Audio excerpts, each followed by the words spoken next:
Mitch kasi... Berto! Mga suki, kain na po kayo dito. Masarap ang pagkain namin dito. Mga ate, kuya, dito po kayo kumain. Mas masarap po yung pagkain dito at mura pa.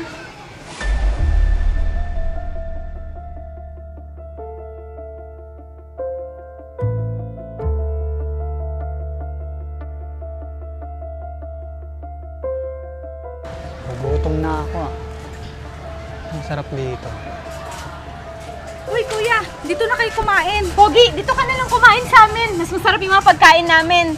At mabubusog ka pa. Sigurado ako babalik-balikan mo. Talaga po?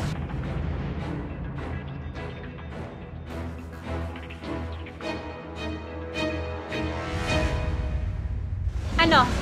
Dito ka na lang kakain? Uy, sir, dito ka na lang. Mas maganda dito at mas masarap ang pagkain. Anli lahat, anli sabaw, anli lugaw. Ako, gusto ko po yan. Kaso po, nagda-diet po ako eh. Nagda-diet naman pala eh. Kaya ayaw niya ng Anli. Sir, dito ka na lang sa amin. May masarap pa kaming inumin. Kahit anong gusto mo, ibibigay namin. Bakit ba lagi kang nanunulot, ha?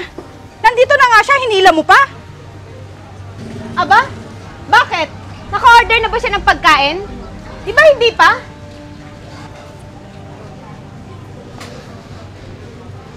Makaalis na nga lang. Iba na ako kakain. Tingnan mo nga yung ginawa mo. Umalis na tuloy yung customer ko. Hoy! Huwag mo nga ako pinagbibintangan na nanunulot sa'yo. Wala naman ako sinusunod sa'yo ah.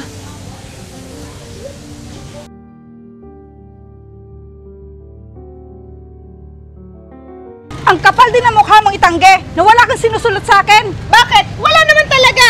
Yan kasing utak mo, masyadong makitid. Lawakan mo yung pag-iisip mo. Ruby, tumigil na nga kayo. Hindi ba kayo nahiya sa mga tao rito? Maya naman kayo. Yan kasing babaeng yan. Akala mo kung sino? Eh mas lalo ka naman. Ano ka ba sa tingin mo? Ay, nako, tama na. Pwede ba? Paano kayo makakapagbenta niyan kung palagi kayong nagbabangayan? Pagsabihan mo yung asawa mo kung bakit pa kasi magkatabi ang pwesto natin. Aba, di umalis ka dito.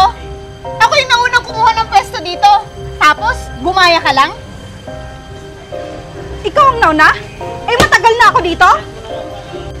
Tama na yung Ruby. Hindi matapos yung away ninyo kung walang nagpapakumbaba sa inyo. Bakit? Natatakot ka ba? Na malaman nila na dati mong karelasyon si Mitch?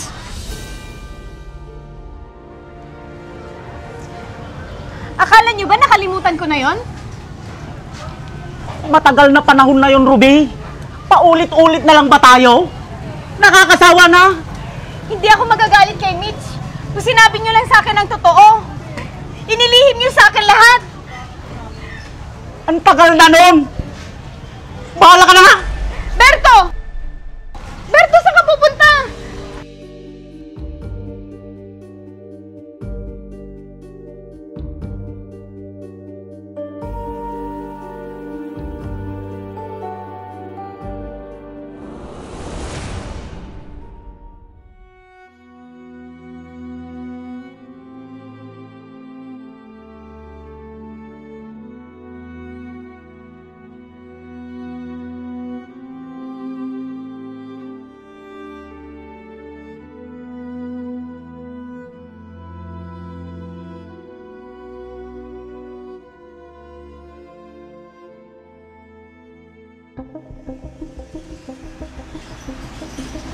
Berto?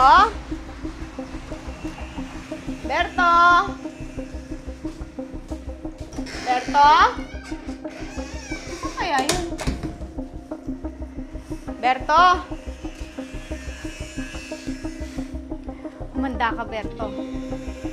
Kung tama yung kutob ko na pumunta ka sa bahay nila, makikita mo.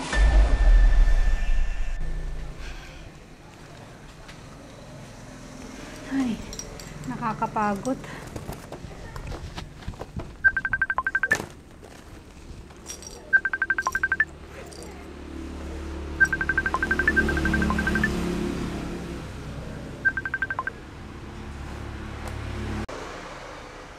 Hello, Mitch. Hello, Berto? Bakit ka napatawag? Umalis ako ng bahay, Mitch. Di ko na kayang pakisamaan si Ruby. Berto, ayusin niyo ang problema niyo. Huwag mong tatakasan. Lagi na lang kasing akong inaaway ni Ruby. Paulit-ulit na lang ang mga sinasabi niya sa akin. Ganon talaga. Kaya dapat, habaan mo ang pasensya mo. Yun na nga ang ginagawa ko. Yun naman pala eh. Kaya dapat, umuwi ka na sa bahay niyo. Suyuin mo siya para magkaayos kayo. Sige, Mitch. Pasensya ka na sa akin, ha? Wala kasi akong ibang pagsabihan ng mga problema ko. Ayos lang yon. Sige na.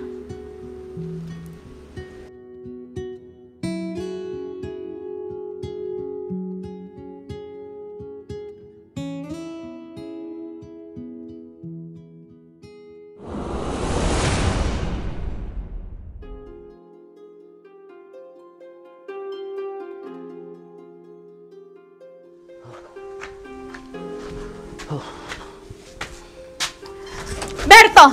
Saan ka galing? Siguro galing ka sa kanila, no? Ano ba yung pinagsasabi mo? Kanina pa kita tinatawagan, pero hindi ka sumasagot. Doon, nakipag-inuman ako! Obvious ba?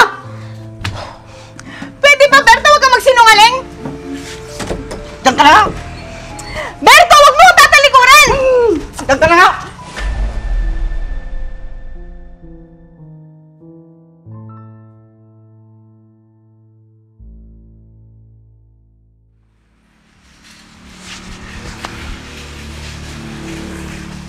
Berto!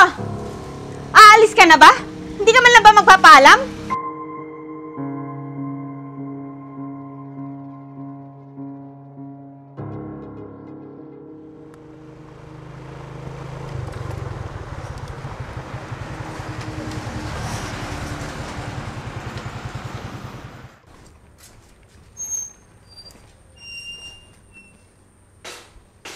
Si Berto yun ah.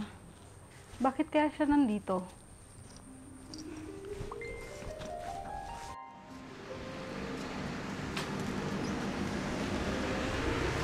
Oh, Berto. Bakit ka nandito? Mitch, kaya ako nagpunta rito para magpasalamat. Tungkol saan?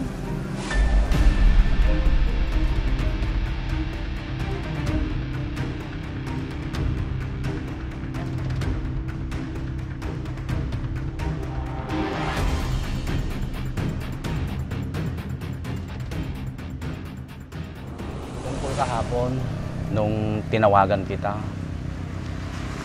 tama ka lahat ng mga sinabi mo sa akin.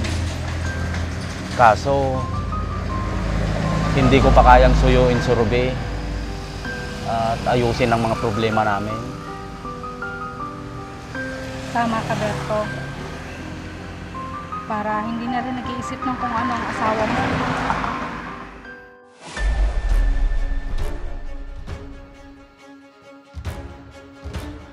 Mitch, kasi Berto! Paano ako hindi mag-iisip sa'yo na masama? Talagang pinuntahan mo pa talaga itong babaeng to. Huling-huli ka na! wala namang masama doon, Ruby. Kinakausap ko lang si Mitch tungkol sa... Tungkol saan? Dahil gusto mo na akong iwan at magsama na kayo?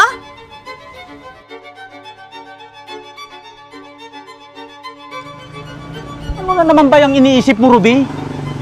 Matino ka pa ba sa lagay na yan? Hindi na siguro, Berto. Dahil sa babaeng yan, na ayaw tayong tigilan. Ruby, huminahon ka nga. Hintayin mo namang magpaliwanag sa iyong asawa mo. At sino ka naman para pagsabihan mo ko, ha? Ruby, kaya ako pumunta rito para magpasalamat kay Mitch. Dahil kahapon, gulong-gulo na ang isip ko. Wala akong ibang makausap. Tinawagan ko siya para mag-usap kami tungkol sa atin. Gusto kong makipag-ayos sa'yo, Ruby. Gusto ko nang magsimula tayong muli. Tapusin na natin ang nakaraan sa buhay natin. Tapos na yun. Oo nga naman, Ruby. Sana kalimutan nyo na yung hindi magandang nangyari sa buhay ninyo. At sana magkasundo na kayo ni Berto. Ruby, mahal kita. Lalo na ang mga anak natin. Kaya sana, itigil na natin ang maling haka-haka. Ikaw kasi, lagi mong pinapainit ang ulo ko.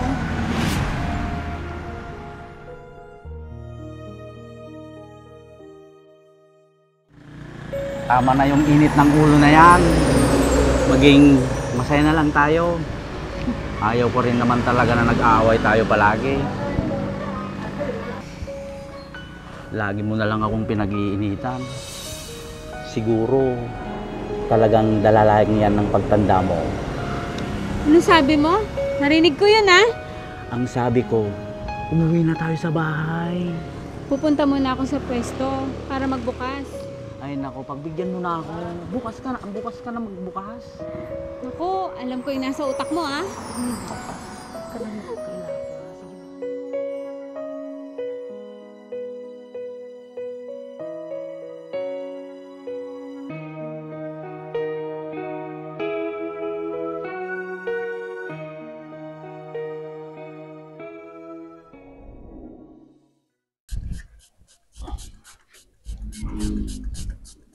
Hindi kami pagdalo sa ato.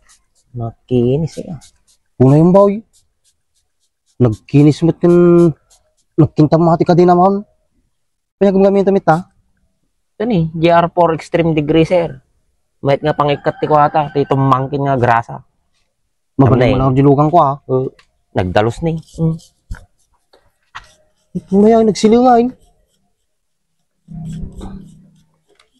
Nay, Mahit ah. Nanay, nagdalos sa kadena na nay. may cut pa iso nay. Kulang ata, ibabad mo lang 3 minutes to 5 minutes. Sama ko kuskusin.